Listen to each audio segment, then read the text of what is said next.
Pernahkah Anda melihat penjara yang lebih mengerikan daripada neraka? Tahukah Anda seberapa besar penjara terbesar di dunia? Ketika orang berpikir tentang penjara, mereka sering membayangkan suasana suram dan menakutkan, serta kurangnya kebebasan. Tetapi kenyataannya, ada berbagai macam penjara di bumi. Beberapa memang seseram rumor yang beredar, sementara yang lain adalah surga bagi para penjahat. Hari ini, mari kita lihat 4 penjara paling ekstrim di dunia. Pertama, penjara super di Seco, Salvador. Ini adalah penjara dengan keamanan tertinggi di Salvador dan juga yang terbesar di dunia, mampu menampung hingga 40.000 tahanan sekaligus. Penjara ini menampung anggota geng lokal yang paling terkenal. Tujuan awal pembangunan penjara ini adalah untuk memberantas kejahatan geng sepenuhnya. Salvador adalah negara kecil di Amerika Tengah dengan luas hanya 21.000 km persegi dan populasi sekitar 6 juta jiwa. Namun, negara kecil ini pernah dikenal sebagai ibu kota pembunuhan dunia karena jumlah anggota geng di negara ini mencapai lebih dari 70.000 orang, bahkan lebih banyak daripada jumlah polisi setempat. Oleh karena itu, pada puncak kekerasan, pemerintah setempat membangun penjara super ini yang meliputi area seluas 230.000 meter persegi. Seluruh penjara dikelilingi oleh tembok setinggi 8 meter yang dilapisi kawat berduri beraliran listrik dan dijaga oleh lebih dari 200 personel keamanan. Selain 600 tentara pasukan khusus bersenjata lengkap, 2 brigade infanteri ditempatkan dalam radius 20 km dari penjara, dalam keadaan siaga untuk memastikan tidak ada yang dapat melarikan diri. Kondisi kehidupan di dalam penjara sangat keras. Satu sel seluas 100 meter persegi menampung setidaknya 100 tahanan, masing-masing dengan ruang kurang dari 1 meter persegi. Di dalamnya hanya ada rangka tempat tidur logam, tanpa bantal dan tanpa kasur. Lampu tidak pernah dimatikan.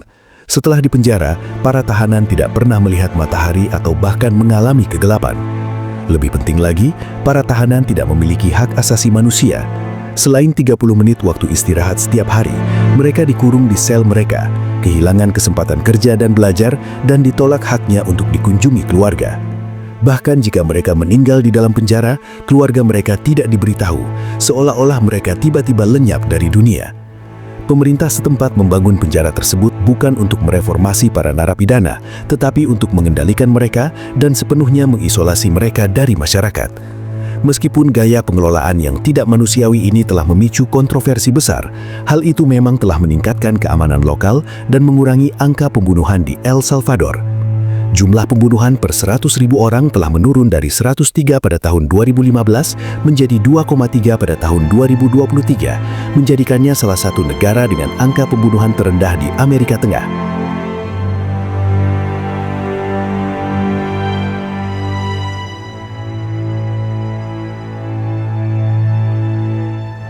Yang kedua adalah penjara Pulau Bastoy, penjara ramah lingkungan pertama di dunia dan juga salah satu penjara paling nyaman di dunia. Penjara ini menampung pengedar narkoba, pembunuh dan penjahat keji lainnya, tetapi tidak seperti penjara tradisional dengan tembok dan lorong yang tinggi, tidak ada penjaga bersenjata yang berpatroli. Para narapidana sendiri yang memegang kunci penjara. Jika tidak ada yang memberitahu Anda mungkin mengira itu adalah desa pulau yang tenang. Di pulau seluas 2,6 km persegi ini, terdapat total 115 narapidana. Mereka tinggal di villa kayu merah, masing-masing dengan kamar pribadi mereka sendiri.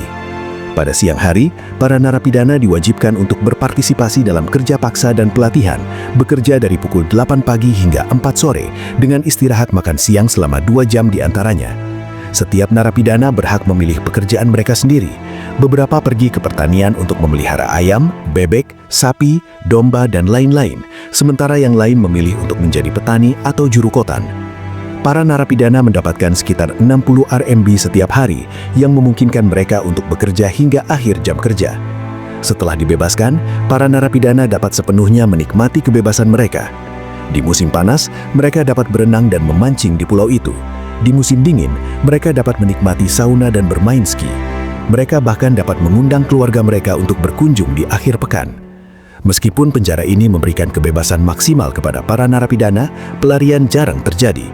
Menurut data yang relevan, hanya 1 kali pelarian yang terjadi di pulau itu dalam 6 tahun terakhir.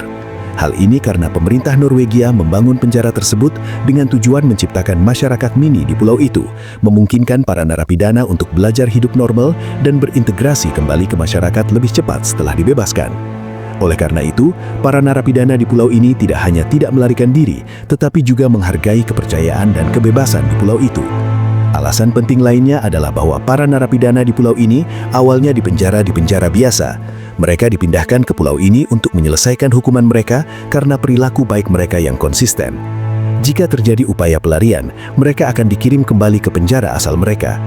Oleh karena itu, untuk menjaga kedamaian mereka saat ini, para narapidana ini biasanya tidak melarikan diri.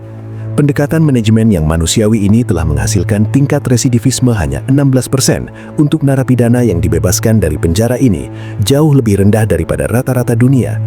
Oleh karena itu, gaya manajemen yang manusiawi seperti ini membuat banyak negara ingin menertawakannya.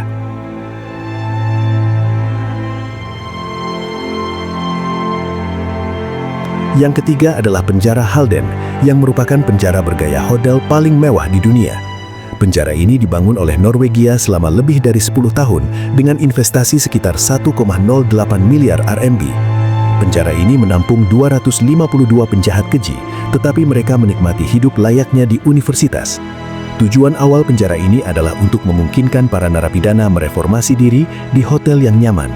Setiap narapidana memiliki kamar independen yang dilengkapi dengan TV, kulkas, dan peralatan lainnya. Narapidana bahkan dapat memilih gaya dekorasi kamar sesuai dengan preferensi mereka sendiri. Selain itu, penjara Halden dilengkapi dengan fasilitas yang sangat lengkap.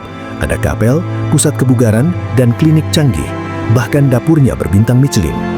Kehidupan sehari-hari mereka sangat menyenangkan. Mereka memiliki waktu luang dari pukul 8 pagi hingga 8 malam.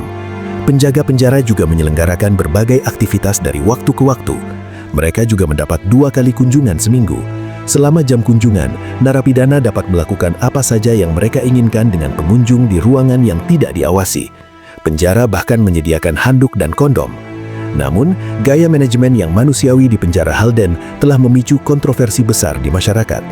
Banyak orang tidak mengerti mengapa para penjahat keji ini diberi kondisi hidup yang lebih baik daripada orang biasa, alantaskan dihukum setimpal. Hal ini mau tidak mau mengingatkan kita tentang filosofi Norwegia yang berpusat pada hak asasi manusia. Untuk menekankan hak asasi manusia, mereka menghapus hukuman mati pada tahun 1902 dan menghapus hukuman penjara seumur hidup pada tahun 1881. Mereka pada akhirnya akan kembali ke masyarakat. Jadi, konsep hukuman Norwegia berpusat pada rehabilitasi rohani bukan hukuman. Seperti yang dikatakan seorang narapidana, mereka bersedia menghormati dan percaya kepada Anda. Jadi saya ingin menunjukkan kepada mereka bahwa saya masih berharga. Menurut data yang relevan, gaya manajemen yang manusiawi ini memang efektif. Tingkat residivisme yang dibebaskan dari penjara ini hanya 18%. Dengan tingkat narapidana jauh lebih rendah dari 50% di Inggris dan Amerika, ini adalah penjara dengan manajemen paling ketat di dunia dan juga salah satu yang paling mendekati neraka.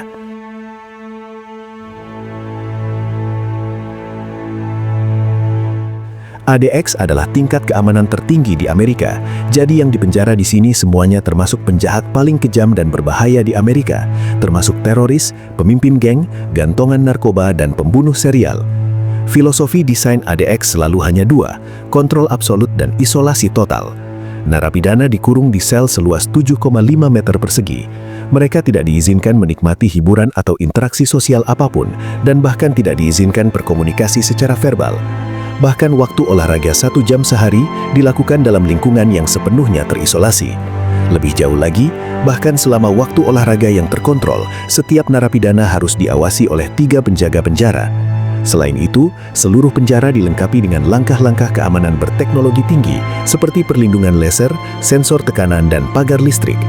Jika ada yang mencoba melarikan diri, alarm akan segera berbunyi dan sistem penyerangan akan aktif secara otomatis. Sistem ini tidak akan membunuh narapidana, tetapi akan melukainya. Mereka dibuat tidak bergerak, bahkan 1.400 anus penjara akan tertutup secara bersamaan, sehingga pelarian menjadi mustahil. Lebih jauh lagi, fitur tidak manusiawi dari penjara ADX adalah sistem bertingkatnya yang canggih. Penjahat biasa ditempatkan di unit H, dan penjahat paling berbahaya berada di Ward 13. Narapidana di Ward 13 ditahan dalam isolasi, tanpa kontak dengan siapapun, termasuk penjaga penjara. Tujuan penjara itu bukan untuk mereformasi orang, tetapi untuk sepenuhnya mengisolasi para penjahat ini dari masyarakat. Sel mereka benar-benar kosong, jadi 24 jam sehari. Selain makan, mereka hanya bisa menghadap tembok sambil merenung. Isolasi ekstrim ini ditambah dengan kurangnya kontak manusia yang berkepanjangan, menyebabkan gangguan mental yang parah di antara para narapidana. Banyak yang menderita depresi, halusinasi, dan bahkan kehilangan ingatan. Seiring waktu, mereka tidak dapat mengingat apapun. Oleh karena itu, narapidana di Ward 13 pada dasarnya menjadi zombie tanpa akal sehat.